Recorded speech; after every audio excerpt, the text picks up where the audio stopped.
Adam Schefter was on his podcast yesterday talking more about the future of Micah Parsons in Big D.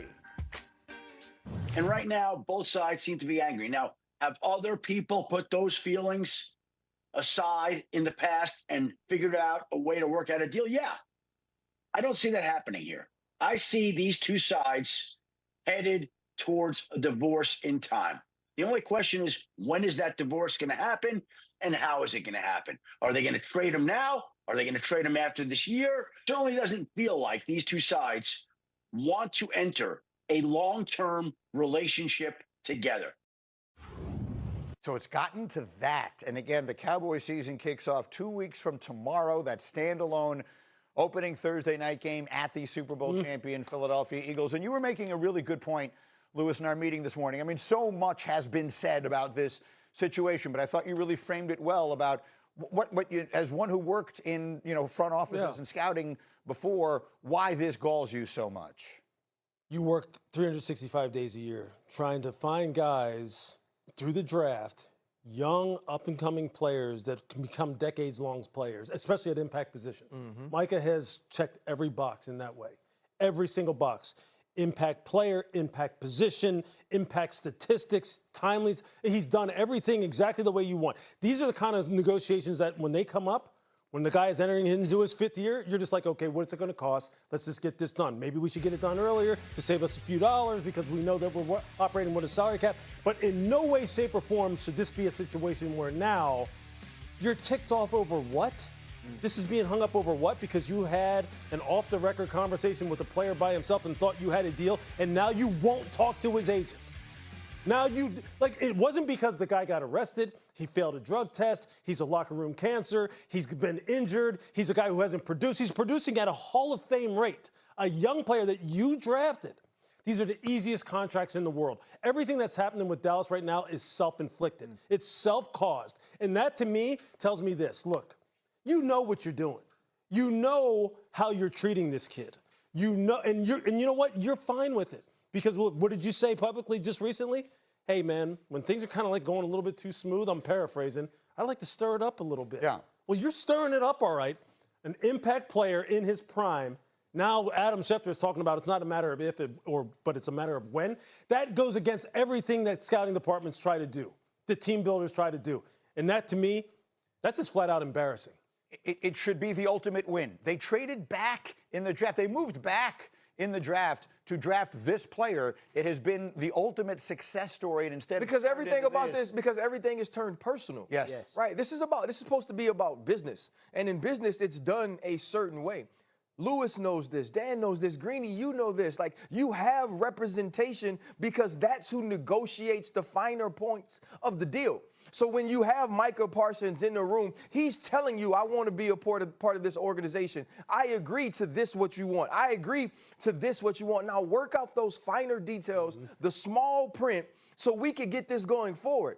And because you don't go forward, or because he doesn't walk out of the room and sign it, or because he says talk to David Mulugeta, you now have to make an example out of him. This isn't one of those situations where everything is being kept quiet. Right? The fact that we know they haven't spoken, the fact that you're making jokes about it, you're laughing about it. The difference between Micah Parsons and Jerry Jones is this. Jerry Jones has had 30 years of ineptitude at his job. Right? That's the reason they haven't been to an NFC championship. That's the reason they haven't been to a Super Bowl. Micah Parsons doesn't have that time. Micah Parsons doesn't own the team. Micah Parsons is his own brand, his own individual, an individual contractor that has plied his trade the way he's supposed to, that says he's supposed to be rewarded in a certain way. And because you don't have control over the decisions he makes, you're now going to hold his contract and his job in purgatory. It's unfair. Right? It's personal. And what Jerry Jones is doing is malpractice for any owner or general manager. And at some point, somebody's going to have to ask him, if you can't handle this the way a businessman should, it's time for Jerry Jones to step away because he's making a mockery of what the NFL is supposed to be. It's very strongly, but I think accurately put, it is a mess. Shefty is using the word divorce. You've used similar phraseology on this. What does that look like? I mean, we are 2 weeks before the start of the season. So what are the realistic options of where this goes from here in the short term? 2 weeks from tomorrow is an inflection point because they play a game. If he does not show up and play in that game, that's a turn in the story, right? That's the Cowboys. You can sit here in the summer and say, I won't play on my current contract. But that's a different thing to actually do that. We've seen it. Chris Jones, right, in Kansas City a couple of years ago. It does happen, but it's infrequent. So if he doesn't show up, that's when the Cowboys step back and say, all right, maybe this is more serious than we thought. Maybe we do have to do something, or maybe we do have to trade him. If not, they can play hardball. They can dig in. He's under contract. He's got like $21 million coming this year. If he doesn't want that money, he wants to sit out the season, he makes no progress toward free agency. So they do hold a lot of the cards. So when Adam says divorce, I mean, I think sometimes when people get divorced, it happens quick, and sometimes it drags on for a while, even though I know it's coming, and that could be a situation where maybe he does show up and play. Maybe he goes, you know what, but fine, I'll take my chances and be a free agent. Dak Prescott did this once upon a time, and it worked out very well for him. So if that happens, then the divorce that Adam's talking about probably comes next year after they franchise him, and he doesn't want to. Yeah, that's the thing in this situation too. The prenup is all for the team, Right? Right. The way the prenup is set up, it's all for the team to be able to do what they want to do. And now Micah Parsons has to be reactionary in that. So it's what way does Micah Parsons get himself on the offensive of what's happening? But see, what I keep coming back to is this though. Like, we're talking about, well, the Cowboys could be dug in. He is under contract. Like this is easy stuff. He has outperformed. Well, let's just put it this way. He has performed at a Hall of Fame level. That is objective. That's not subjective. The stats say so. He's on a Hall of Fame trajectory. He's doing stuff no one's ever done, or very few people have done in terms of his production. If we're talking about sacks and quarterback pressures, he's on a Hall of Fame trajectory. And now we're sitting here like this is a manufactured, personal situation.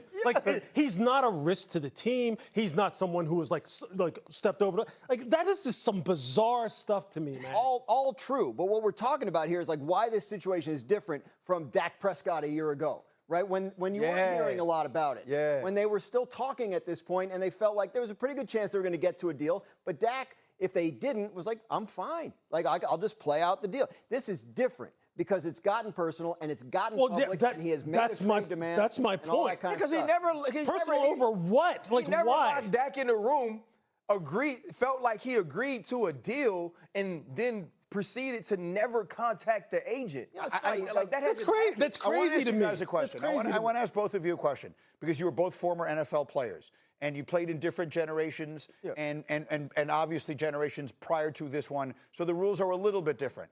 But if Micah Parsons were to call you up, I'll start with you, Louis, but I want to hear from you both and say, should I play a week from Thursday night or should I stand on this thing and roll the dice? Because he is rolling the big pair of dice, right? Of course he He's is. got $22 million coming this year that he would potentially be forfeiting. To your point, if the Cowboys really want to play hardball, then they could hold on to his rights for an almost eternal period of time. Yeah. Would you tell him, sit? Yeah, no, you know what? Look, $22 million is a lot of money to kind of sit back and say, look, I'm just going to forego that because I don't want to risk That's what they count on, right? Exactly. So look, I would probably, look, if I'm Micah, look, I'd be pissed beyond belief at this point.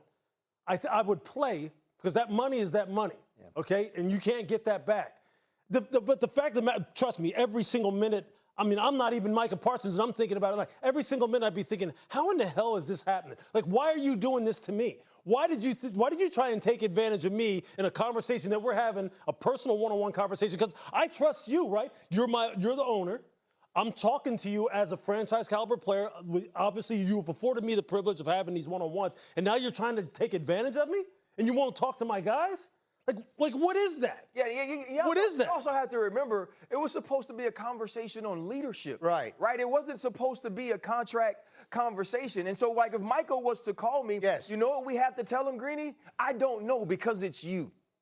Right? I can't tell you what's important to you. Is it about the 21 million, the 22 million, or however much it is? Is it about your individual legacy? Is it about the way and the perception of the way people see you?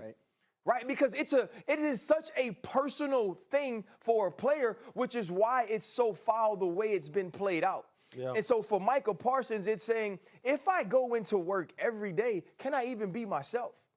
right? When Matt Eberflus is telling me what I'm supposed to do, how do I respect you? When you're asking me to do all these things, knowing how I'm treated, how does that relationship now reflect to me and Brian Schottenheimer? And so I think it's a very difficult thing because what he doesn't want to do and what he hasn't been doing is being a cancer, right? He's a guy who came to OTAs. He's a guy that went to minicamp and wanted to be a presence. And now all of a sudden you're saying, go play. And you know what everybody else at home right now is saying? Oh, it's $22 million. Go play. Yeah. You ain't in that position and you haven't done what this man has done